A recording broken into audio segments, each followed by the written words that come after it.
오늘은 마태복음 1장 17절 보겠습니다. 열례대요. 마태는 예수님의 계보를 나열하고 본문에서 아브라함부터 다윗까지 열례되어 다윗부터 바벨론으로 사로잡혀 갈 때까지 열례되어 바벨론으로부터 사로잡혀 간 후부터 그리스도까지 열례다라 말합니다.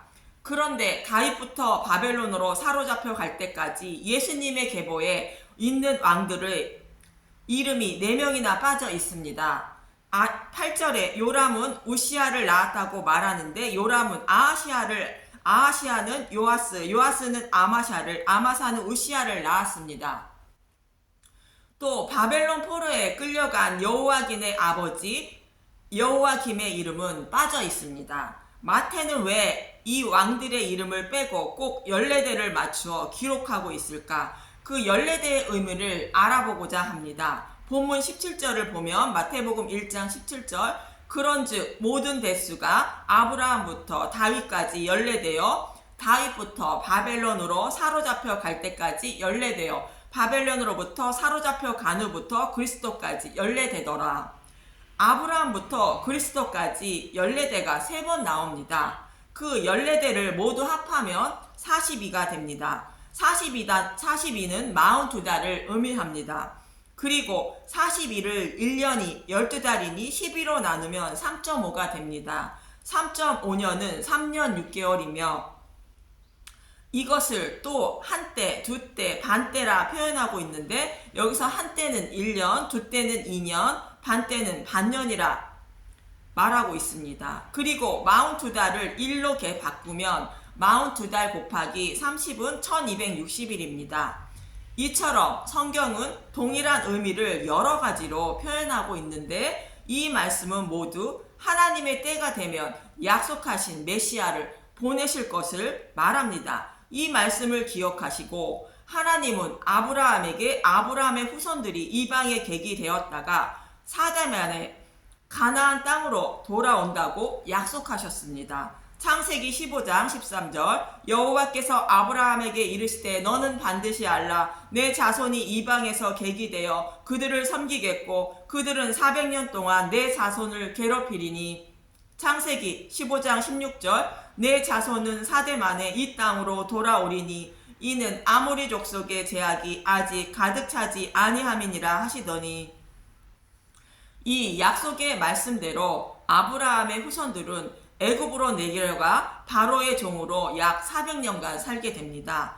그 후 하나님은 약속의 말씀대로 이스라엘 백성을 인도하여 약속의 땅을 기업으로 주시기 위하여 모세를 애굽으로 보내게 됩니다. 출애굽기 3장 16절 너는 가서 이스라엘의 장로들을 모으고 그들에게 이르기를 여호와 너희 조상의 하나님 곧 아브라함과 이삭과 야곱의 하나님이 내게 나타나 이르시되 내가 너희를 돌보아 너희가 애굽 땅에서 당한 일을 확실히 보았노라. 출애굽기 3장 17절 내가 말하였거니와 내가 너희를 애굽의 고난 중에서 인도하여 내어 젖과 꿀이 흐르는 땅 곧 가나안 족속 헷 족속 아모리 족속 브리스 족속 히위 족속 여부스 족속의 땅으로 올라가게 하리라 하셨다 하면 아브라함과 이삭과 야곱에게 약속하신 하나님이 그 약속하신 대로 가나안 땅을 기업으로 주시기 위하여 모세 자신을 보냈다고 말하라는 것입니다.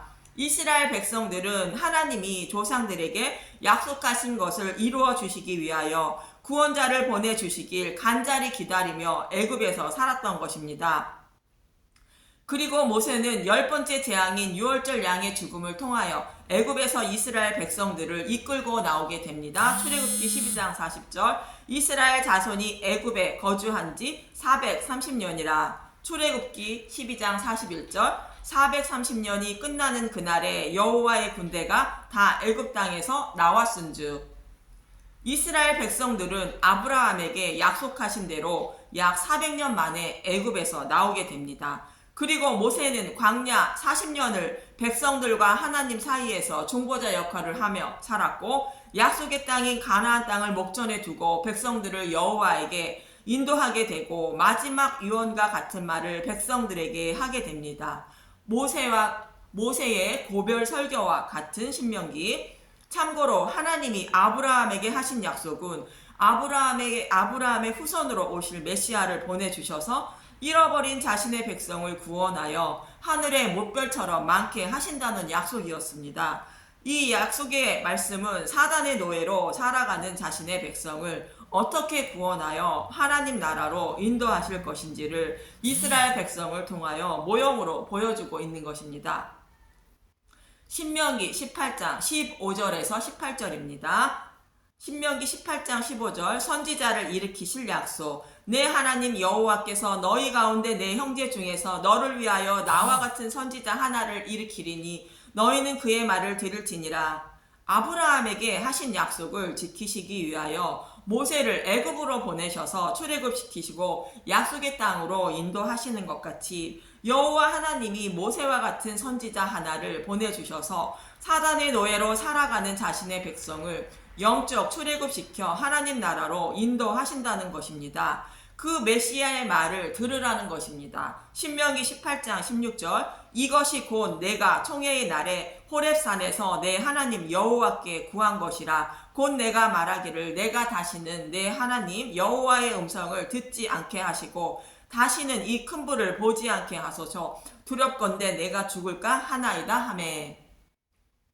이스라엘 백성에게 십계명을 주실 때에 여호와 하나님이 시내산에 강림하셔서 말씀하실 때에 백성들이 무서워 떨었고 백성들은 모세에게 중보자로 나서줄 것을 요구한 것입니다. 이 백성의 말을 들은 하나님은 이렇게 말씀하십니다. 신명기 18장 17절 여호와께서 내게 이르시되 그들의 말이 옳도다. 백성들의 말이 옳다는 것입니다. 율법을 지켜 의롭다 함을 얻지 못하기 때문에 백성이 무서워 떠는 것이 당연한 것이며 모세와 같은 중보자를 세워 율법을 완전하게 해주시는 것이 옳다는 것입니다. 그래서 모세와 같은 중보자를 세워 주신다는 것입니다. 예수님은 이렇게 말씀하십니다. 마태복음 5장 17절 예수와 율법 내가 율법이나 선지자를 폐하러 온 줄로 생각하지 말라. 폐하러 온 것이 아니요 완전하게 하려 함이라.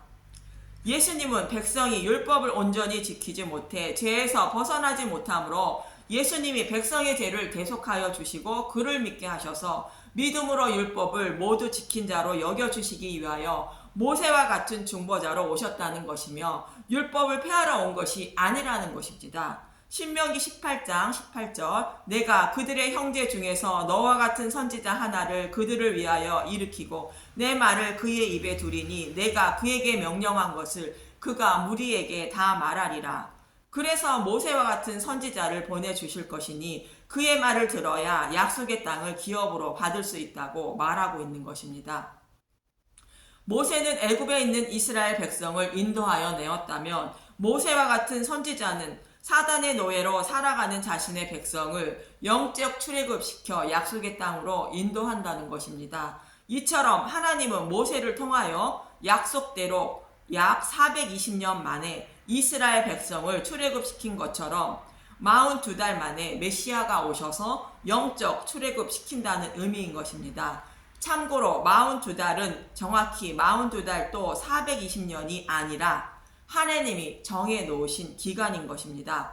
마태는 모세를 보내어 이스라엘 백성을 애굽에서 42달 만에 출애굽시킨 것 같이 사단의 노예로 살아가는 자신의 백성을 영적 출애굽시켜서 모세가 말한 그 선지자가 42달 만에 오신 예수 그리스도라 말하고 있는 것입니다. 그렇다면 3년 6개월을 의미하는 사건은 무엇인가? 예수님은 이렇게 말씀하십니다. 누가복음 4장 25절 내가 참으로 너희에게 이르노니 엘리야 시대에 하늘이 3년 6개월간 닫히어 온 땅에 큰 흉년이 들었을 때에 이스라엘에 많은 과부가 있었으되 엘리야 시대에 3년 6개월 동안에 큰 기근이 있었다는 것입니다. 이 기근을 아모스 선지자는 이렇게 말합니다. 아모스 8장 11절 주 여호와의 말씀이니라 보라 날이 이를지니라 내가 기근을 땅에 보내리니 양식이 없어 주림이 아니며 물이 없어 가람이 아니요 여호와의 말씀을 듣지 못한 기갈이라. 큰 흉년이 들은 기근은 양식이 없거나 물이 없는 기근이 아니라 여호와의 생명의 말씀을 듣지 못한 기근이라는 것입니다. 다시 말해 엘리야의 시대의 기근은 양식과 물이 없는 기근이지만 생명의 양식과 생명의 물이 없는 기근을 모형으로 보여주고 있는 것입니다. 그럼 엘리야의 때의 3년 6개월의 기근은 무엇을 뜻하고 있는가? 하나님은 솔로몬과 백성들의 타락으로 이스라엘을 남유다와 북이스라엘로 나누게 됩니다. 그런데 북이스라엘은 솔로몬 때보다 더 타락하였고 하나님은 그들에게 선지자를 보내어 돌아오라 말씀하십니다. 그 중에서도 아합 왕 때에 더욱더 타락하게 됩니다. 그때 하나님은 그들에게 엘리야 선지자를 보내게 되는데 열왕기상 17장 1절 엘리야와 가문 길르앗에 우거하는 자 중에 딥셉 사람 엘리야가 아합에게 말하되 내가 섬기는 이스라엘의 하나님 여호와께 살아계심을 두고 맹세하노니 내 말이 없으면 수년 동안 비도 이슬도 있지 아니하리라 하니라.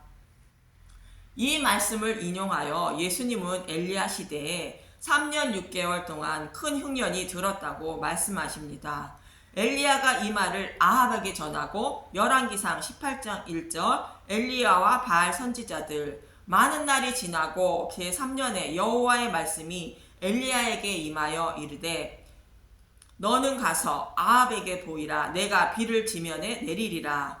3년이 지난 후에 하나님은 이스라엘 땅에 비를 내려주시기 위하여 아합을 만나라고 명하십니다. 3년 6개월 동안 비가 내리지 않던 땅에 비를 내려주시기 위하여 아합을 만나라는 것입니다. 아합을 만나 아합에게 무엇을 보여주신다는 것일까? 기근을 피하는 방법인 비를 내리게 하는 방법을 알려주신다는 것입니다. 그래서 기근을 피하는 방법을 선지자를 통하여 배우고 하나님께 돌아오라는 뜻입니다. 그렇다면 비가 내리게 하는 방법은 열왕기상 18장 23절 그런즉 송아지 둘을 우리에게 가져오게 하고 그들은 송아지 한 마리를 택하여 각을 떠서 나무 위에 놓고 불은 붙이지 말며 나도 송아지 한 마리를 잡아 나무 위에 놓고 불은 붙이지 않고 열왕기상 18장 24절 너희는 너희 신의 이름을 부르라 나는 여호와의 이름을 부리리니 이에 불러 응답하는 신 그가 하나님이라 백성이 다 대답하여 그 말이 옳도다 하니라. 850대 1로 싸우는 그 유명한 갈멜산 전투인 것입니다. 제단에 놓여있는 제물에 불로 응답을 받는 전투입니다. 먼저 바알과 아세라 선지자들이 먼저 시작하는데 열왕기상 18장 29절 이같이 하여 정오가 지났고 그들이 미친 듯 떠들어 저녁 소재 드릴 때까지 이르렀으나 아무 소리도 없이 응답하는 자나 돌아보는 자가 아무도 없더라.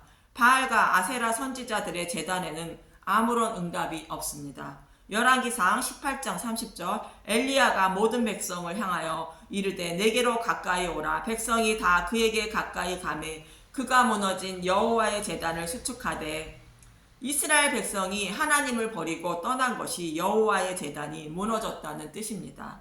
이스라엘 백성이 여호와의 이름을 부르지 않은 것은 아닙니다. 의식과 형식은 모두 갖추고 하나님의 이름을 부르며 예배를 드렸던 것입니다. 그런데 여호와의 제단이 무너졌다는 것입니다. 하나님이 약속하신 아브라함의 후손으로 메시아를 보내셔서 천하 만민을 구원하실 것을 믿음으로 의롭다 여김을 받은 것처럼 아브라함의 후손으로 오실 메시아를 소망하는 마음으로 예배를 드릴 것을 원하셨습니다.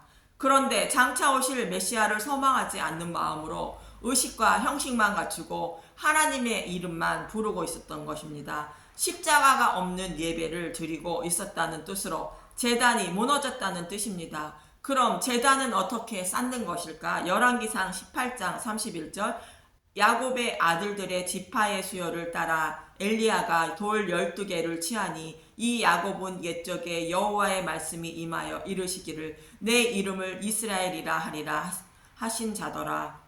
야곱의 아들들은 12명으로 야곱을 하나님 백성이라 칭한 것처럼 야곱의 아들 12지파는 모두 하나님 백성이니 하나님께로 돌아오라는 의미인 것입니다. 열왕기상 18장 32절 그가 여호와의 이름을 의지하여 그 돌을 돌로 제단을 쌓고 제단을 돌로 돌아가며 곡식종자 두세 알을 둘 만한 도랑을 만들고 열왕기상 18장 33절 또 나무를 버리고 송아지의 각을 떠서 나무 위에 놓고 이르되 통 넷에 물을 채워다가 번제물과 나무 위에 부으라 하고 12돌은 하나님 백성을 상징하는 것이며 그 돌 위에 각을 뜬 송아지를 올려놓은 것입니다. 각을 뜰 송아지는 대속 제물 되시는 예수님을 상징합니다. 자신의 백성을 구원하시기 위하여 장차 아브라함의 후손으로 오실 메시아가 십자가에서 대속 제물이 되는 모습인 것입니다. 12돌로 쌓은 돌 위에 십자가가 세워진 모습으로 십자가의 피로 값을 주고 산 하나님의 백성이라는 뜻입니다. 너희는 이 예수님의 피로 값을 주고 산 하나님의 백성이라는 의미인 것으로 하나님께로 돌아오라는 의미인 것입니다. 장차 오실 메시아를 소망하는 마음으로 살아가야 한다는 뜻입니다. 준비를 마치고 엘리야는 여호와 하나님께 기도를 하는데 열왕기상 18장 36절 저녁 소재 드릴 때에 이르러 선지자 엘리야가 나아가서 말하되 아브라함과 이삭과 이스라엘 하나님 여호와여 주께서 이스라엘 중에서 하나님이신 것과 내가 주의 종인 것과 내가 주의 말씀대로 이 모든 일을 행하는 것을 오늘 알게 하옵소서. 열왕기상 18장 37절 여호와여 내게 응답하소서 내게 응답하소서 이 백성에게 주 여호와는 하나님이신 것과 주는 그들의 마음을 돌이키심을 알게 하옵소서 하매 하나님을 떠난 이스라엘 백성들을 돌아오게 하시기 위하여 엘리야 자신을 보내셔서 이 일을 하고 있는 것임을 제단에 불을 내려 응답해 달라는 것입니다. 이 기도에 여호와 하나님은 응답해 주시는데 열왕기상 18장 38절 이에 여호와의 불이 내려서 번제물과 나무와 돌과 흙을 태우고 또 도랑의 물을 핫은지라. 여호와 하나님은 자신의 백성을 돌아오게 하시기 위하여 엘리야 선지자를 보내셔서 850대 1로 싸우게 하신 것입니다. 그리고 가뭄이 심했던 땅에 비를 내려주신 것입니다. 열왕기상 18장 45절 조금 후에 구름과 바람이 일어나서 하늘이 캄캄해지며 큰 비가 내리는지라 아합이 마차를 타고 이스라엘로 가니 가뭄이 심했던 땅에 3년 6개월 만에 큰 비가 내린 것입니다. 온 땅에 가뭄이 있었지만 3년 6개월 만에 12돌로 쌓은 제단 위에 송아지를 올려놓은 것을 하나님이 응답해 주심으로 큰 비가 온 것입니다. 아브라함의 약속하신 메시아가 3년 6개월 만에 오셔서 십자가에서 대속하여 주시고 백성들에게 생명의 양식을 남겨주심으로 생명을 살릴 수 있다는 것입니다. 요한복음 6장 53절 예수께서 이르시되 내가 진실로 진실로 너희에게 이르노니 인자의 살을 먹지 아니하고 인자의 피를 마시지 아니하면 너희 속에 생명이 없느니라. 요한복음 6장 54절 내 살을 먹고 내 피를 마시는 자는 영생을 가졌고 마지막 날에 내가 그를 다시 살리리니. 요한복음 6장 55절 내 살은 참된 양식이요 내 피는 참된 음료로다. 예수님은 생명을 살리는 양식과 음료를 남겨주신 것입니다. 이처럼 엘리야의 때에 3년 6개월 만에 비를 내려주신 것처럼 우리에게 생명의 양식과 음료를 남겨주시기 위하여 3년 6개월 만에 오신 분이 예수 그리스도라고 마태는 말하고 있는 것입니다. 이 말씀이 본문에서 마태가 말하고 있는 연례대의 의미이며 3년 6개월의 의미인 것입니다. 사단의 노래로 살아가는 나를 구원하시기 위하여 약속대로 3년 6개월 만에 구원자로 오신 예수 그리스도를 찬양합니다. 감사합니다.